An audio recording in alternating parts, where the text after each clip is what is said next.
Bonjour à tous et bienvenue dans cette nouvelle vidéo. Aujourd'hui, on va appliquer ce qu'on a vu la semaine dernière dans la vidéo théorie inlay. Donc aujourd'hui, on va réaliser un petit projet en plusieurs étapes. Donc, on va commencer par la programmation sous Fusion 360 en détail. Donc si vous voulez avoir plus d'informations, je vous invite à retourner voir la vidéo de la semaine dernière.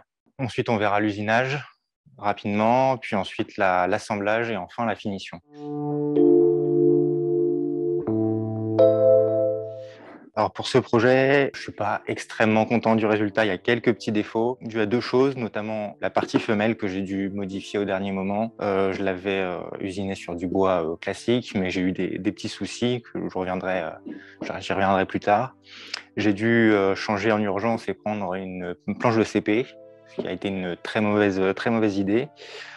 Pour deux choses. Premièrement, quand vous usinez dans du CP, il y a des chances que les différentes couches de bois sautent au moment de l'usinage. Ça m'est arrivé notamment au niveau des yeux. J'ai les yeux qui ont cassé. J'ai réussi à les recoller et à m'arranger comme je pouvais. Mais bon, ne prenez pas du CP, prenez du bois brut ou alors de l'OSB à la limite. Mais en tout cas, un bois qui n'éclate pas, qui n'a pas différentes couches. Ça vous aidera. Et deuxième problème, ça a été dans la définition de ma fraise. Alors dans la semaine dernière, je vous parlais des fraises. Quand je faisais mes calculs, je ne prenais pas en compte le diamètre de pointe, puisque la plupart des fraises en V ont un diamètre de pointe de 0,1 mm ou 0,2 mm, ce qui est complètement négligeable quand on calcule nos décalages de fraises. Ici, j'ai utilisé la fraise dont je vous ai parlé aussi la semaine dernière, qui est une fraise à 8 degrés, avec un bout rond, un bout hémisphérique, mais qui a un diamètre de 1 mm. Dans ce cas-là, il faut prendre en compte le diamètre, parce que là, 0,5 mm de rayon, c'est pas négligeable, et c'est pour ça que j'ai dû recommencer une fois l'usinage. Et puis, bien penser à vérifier l'angle. Ici, on est à 8,3 degrés.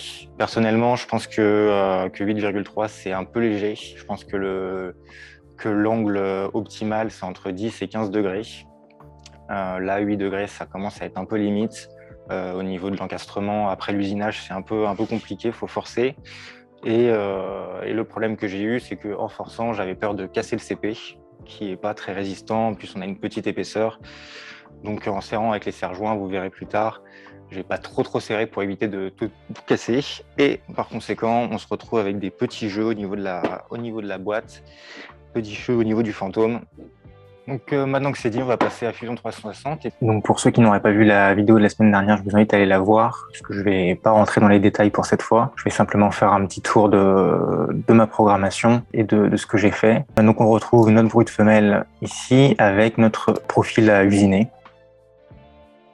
Donc ici c'est un dessin que j'ai fait moi-même, mais comme expliqué dans la vidéo de la semaine dernière, il est tout à fait possible d'utiliser un fichier SVG ou DXF ou alors un fichier tout autre que vous avez vous-même créé. Ça marche très bien. Contrairement à la semaine dernière, j'ai préféré séparer l'esquisse femelle et l'esquisse mâle, tout simplement parce que là j'ai un projet un peu plus complexe. Donc l'utilité c'est de ne pas avoir trop de traits partout et de se tromper au moment de sélectionner les traits de coupe.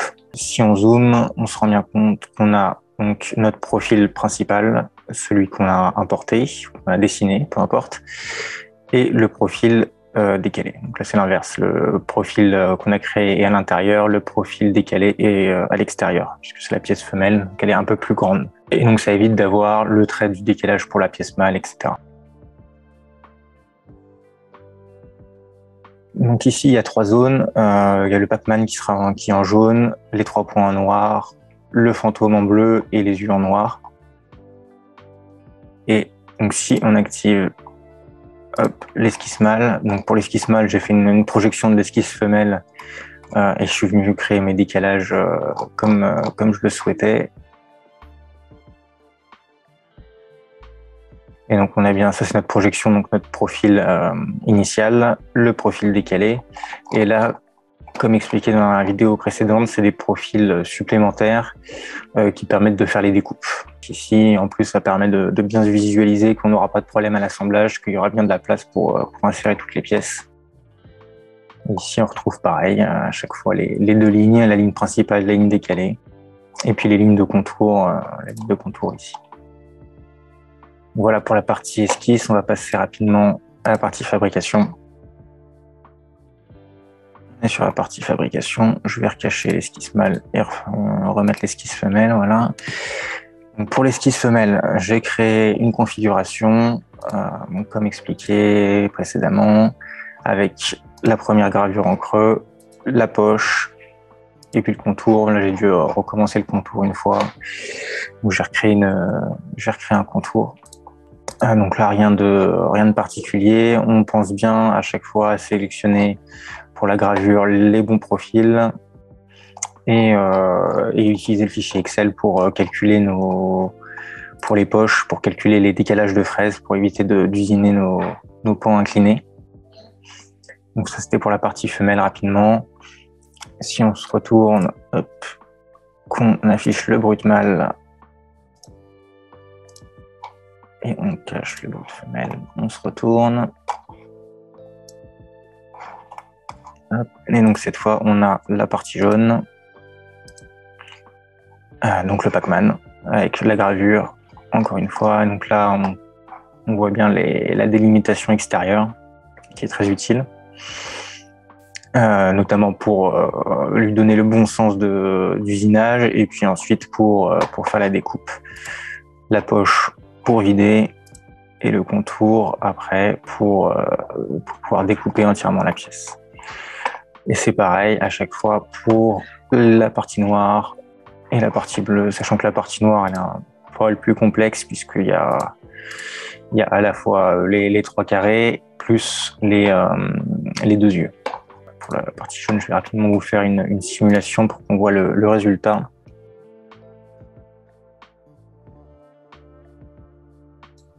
Hop, donc on a bien la gravure en V qui vient faire les contours.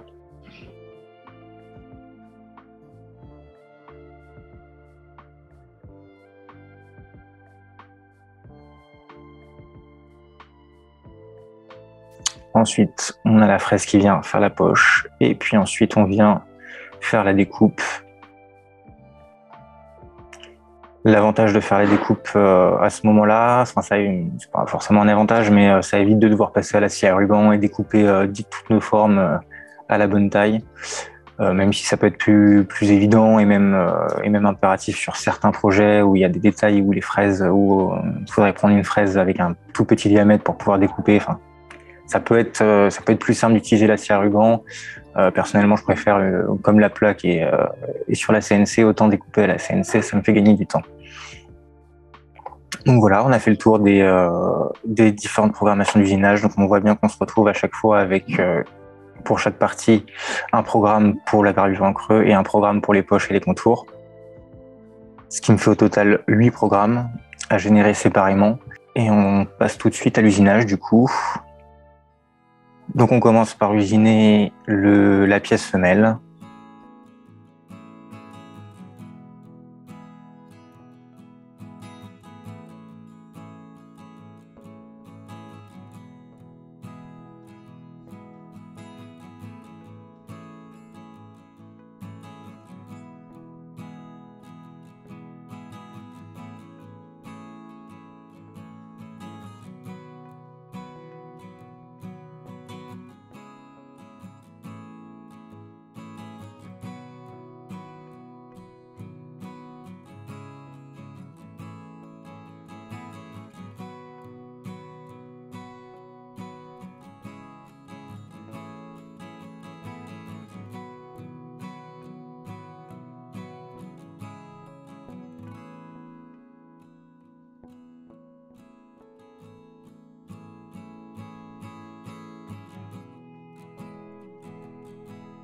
On continue avec la partie jaune.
puis on lance la partie noire.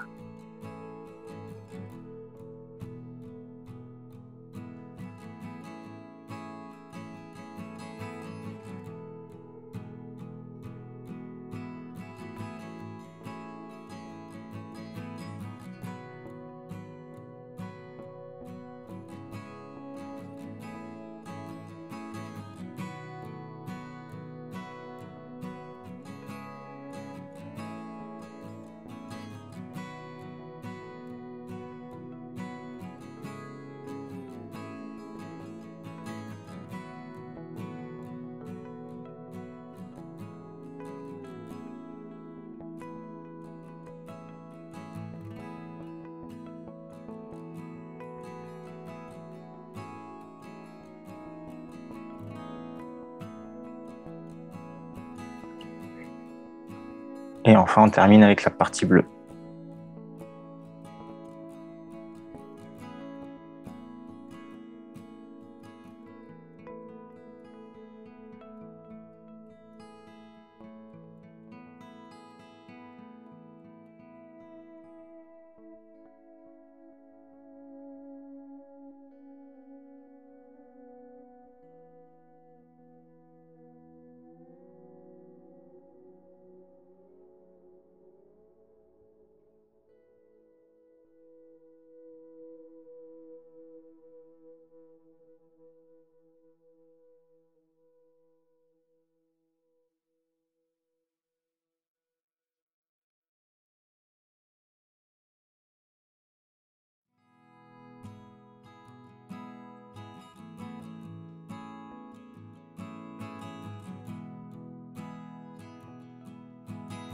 Maintenant, on va passer à l'assemblage.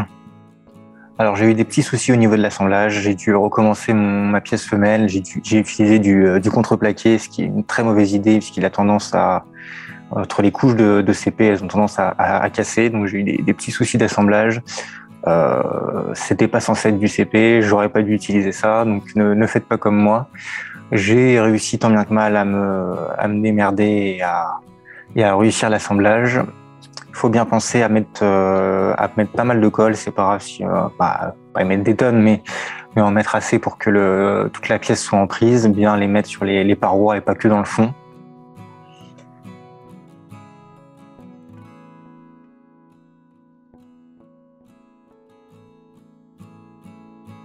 Et bien penser à serrer progressivement en essayant de serrer, de répartir les forces au maximum pour éviter de casser des pièces ou d'avoir un collage qui est un peu de travers et donc vous risquez d'avoir des jeux.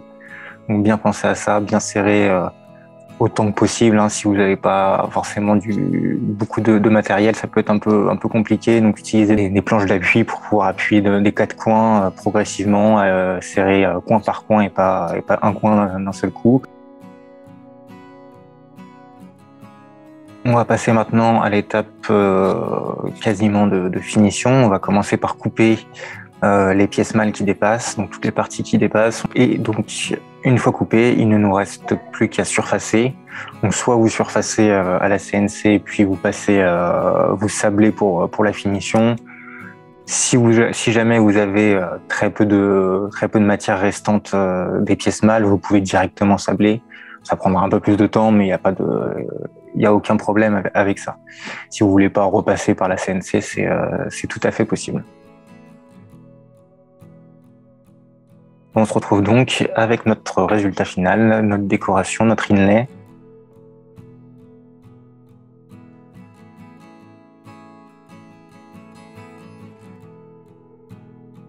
J'espère que vous avez apprécié la vidéo. N'hésitez pas à aller voir la vidéo de la semaine dernière en complément si vous ne l'avez pas vue.